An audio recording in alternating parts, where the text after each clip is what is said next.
Hey guys, so I spent many years contemplating making creole bun. It's a sweet bread that we make in our country, Belize, and my aunt used to make the best bun. And since she passed away around 1991, uh, I just never thought that I would ever be able to make it for myself. In my older age, there's nothing to it but to do it. I am going on a learning journey. Because it's so thick in the can, and then I just measure out what I need. And I'm not using this whole can, I'm only using 1 1/4 cups.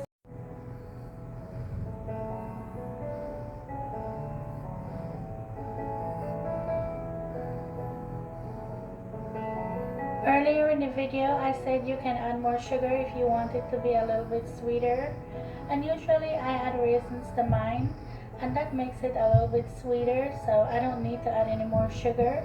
But this time for the video I decided not to add any raisins, and after I was finished I realized it wasn't as sweet as I would like it to be. So if you're not adding any raisins, I think you should add 1 cup of sugar. But if you're adding raisins, do 3/4 cup of sugar.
So I got the recipe for bun from Cooking with Sharani, and I watched that video about at least 10 times and rewound it during the process while I was making it too. That's why I recorded some of the parts that I was focusing on, just to get the steps down right. And in this part, she was explaining that this recipe, it may seem as if it needs more water or more flour, but just trust the process and realize that all you got to do is knead it and continue to knead it until it is completely kneaded through.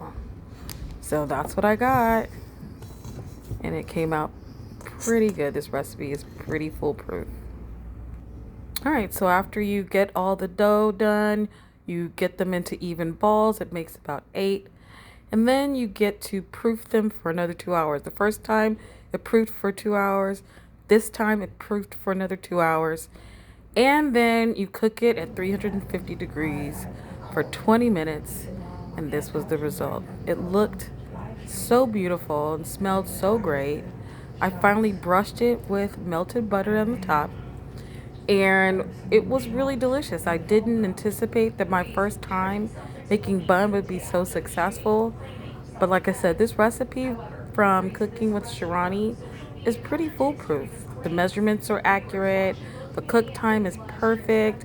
I always minus my cook time by 2 minutes, but my oven is a little hot, so I try to compensate for the fact that my oven can get a little hot and it cooks very efficiently.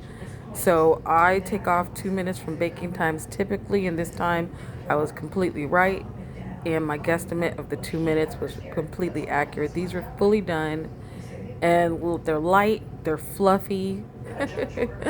When I first tasted them fresh out the oven, it brought back so many memories of my aunt who made bun and bread all the time.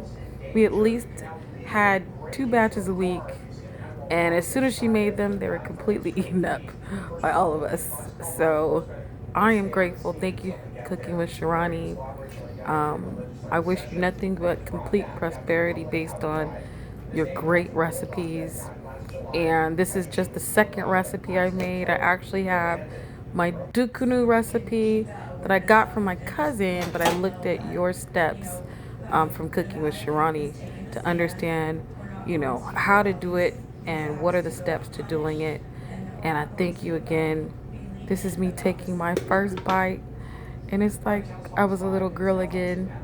If you could only understand what that feels like to have been a little Belizean girl who was being fed by her aunt these Belizean creole buns and being able to share that memory again. Thank you for watching, guys. This one meant so much to me.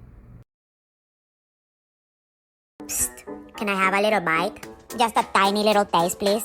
You won't even notice it's gone. I'm invisible. You don't see me. I just want a little... Stay focused. Don't talk about what you're going to do. Don't just dream about what you're going to do. Don't criticize somebody else for what they're not doing. You be it. Be about it. Be about that action and go do it. Keep your eye on your intention.